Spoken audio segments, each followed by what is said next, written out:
do think that the value's gone. I do like Virginia. This kind of moved quickly. I would have probably jumped in at the opener of 4, but that was gone like really quick. But I mean, it's a light board. There might still be ways you can get involved here in game betting.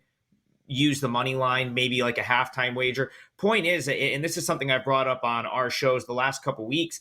I think Virginia's still a little bit undervalued. I also think they're improving.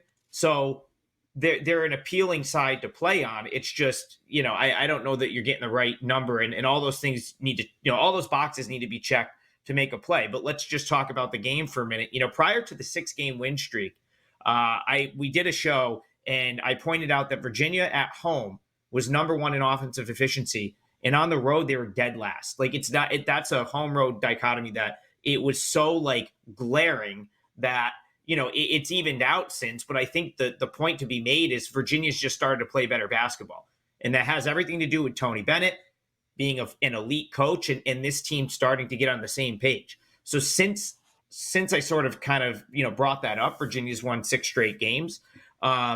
They've always been a great home team, though, guys. I mean, that's something that you go back years, pretty much the Tony Bennett era, the John Paul Jones Arena era.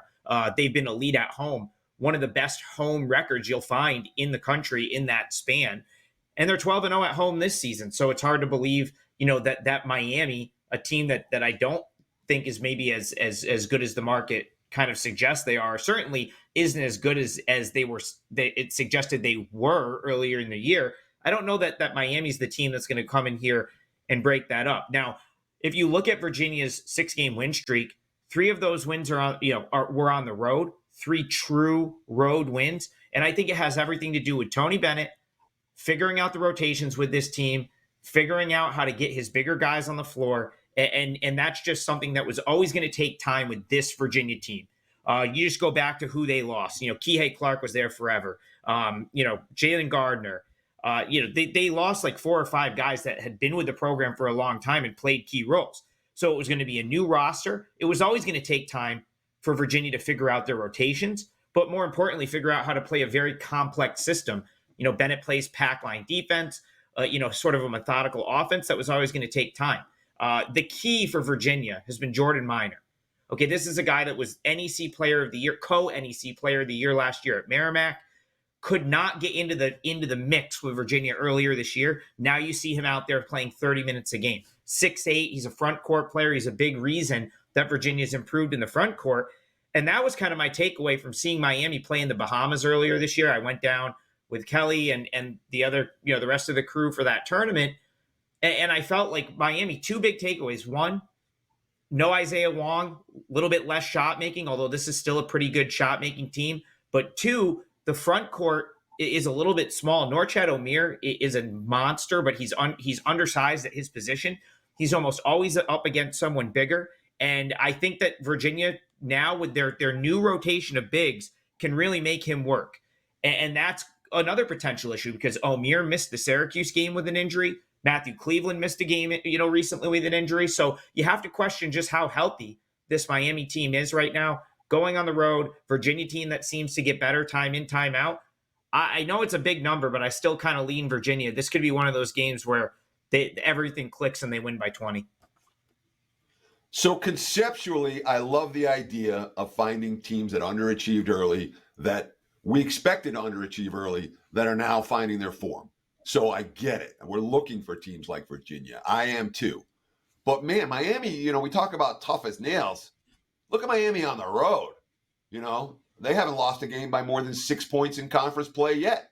They took Wake to overtime. They hung with Syracuse. They beat up Notre Dame. NC State was a tight game. Is this a team we can comfortably lay a price with on the highway? Because one thing we know about Miami, they're always well coached, and they don't lose many games by margin.